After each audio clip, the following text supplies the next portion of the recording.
So what's up mga ka-idol? Mayong hapon.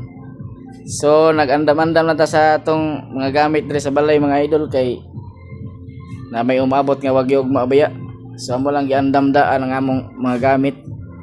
So diri ko sa balay namo karon diri sa bayanan sa akong papa sa una.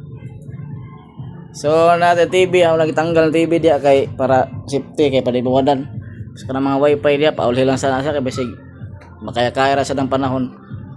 So amo lang giandam-andam tanan ng among kuan nya kauban akong mama diri. Mama, shout out yung mama.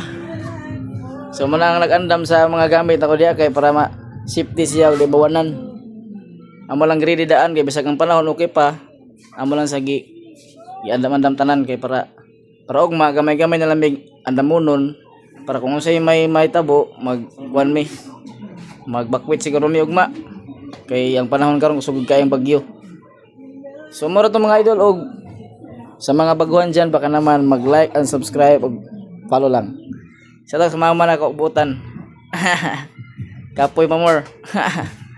So na mga wifi dia guys, ugma na lang na siya dia kay ato lang na siya i-prepare og masadog.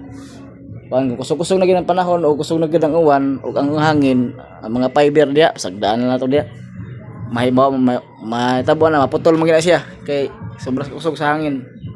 Sa mo lang giandam nya mo na ni sa gi kuandag plastic nya TV nako ali lang sa ibutan nako kay mamay lain kabutangan. So okay guys, thank you for watching.